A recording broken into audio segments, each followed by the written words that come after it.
Oh, on that night I decided I'd go up on the there outside the hut and take the sun setting in the beautifully into the west. I took a series of photographs, about 6 in all, at around about 15, 20-second intervals, and that was it. Roy Manifold never saw or heard the mysterious object he caught on film. He could not explain the image he'd captured, and nor could Kodak. They come back and they said, oh, there's definitely not a developing error. It's nothing to do with the film or the development of the film on the print, but they couldn't explain what it was and why it was there. Paul Norman had no doubts what was on the film. He sent the photos to the laboratories of Ground Saucer Watch in America. What they discovered was a solid, metallic object about 7 meters in diameter, about 2 kilometers out to sea. It was an unknown object rising from the water, and it had a lot of mist around it, indicating it did come from the water. The Pine Gap Research Facility has never commented publicly on a possible link between their operations and Freddie Valentich's disappearance. But this photograph suggests there is a link. It was taken in the same area at nearly the same time Valentich disappeared. If the eyes and ears of Pine Gap are as powerful as Robert Dean suggests, they must know something about the UFO snapped by amateur photographer Roy Manifold. It was quite a clear night.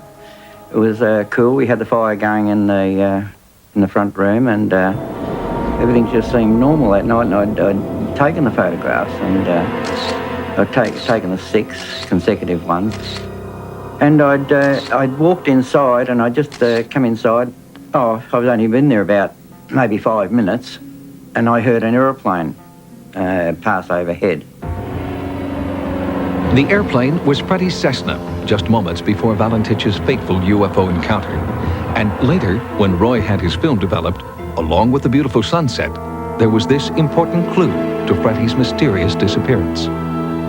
He got this object here on his 6th frame, and it was quite strange that he thought that at one instant there was something wrong with the camera, but then when he took back to the laboratory at Kodak, they assured him that that object there, it's nothing wrong with it. He's definitely got an object on it.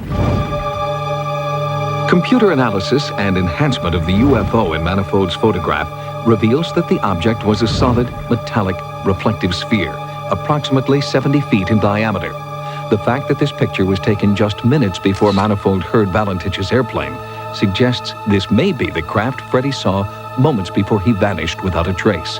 Air Corps officials, however, vehemently disagree. Some of the experts said that he got disorientated and that he was flying upside down. But the Cessna 182 has got the petrol or gas, aviation gas, is in the wings, and it's gravity fed to the motor. So 49 seconds of flying upside down, the motor would have cut out. He was talking for 6.5 minutes. So that tells you he wasn't flying upside down, he wasn't disorientated. Now are you all clear, 229? And there's no strange craft, right? Could be a miscalculation. Did you hear a vibratory? Tower, heard nothing but my own sound. Electrical phenomena, 229. Perhaps ball lightning can do strange things. Mirage is not uncommon with storm flare. Storm flare far off to east, Tower. Not vapor trail either.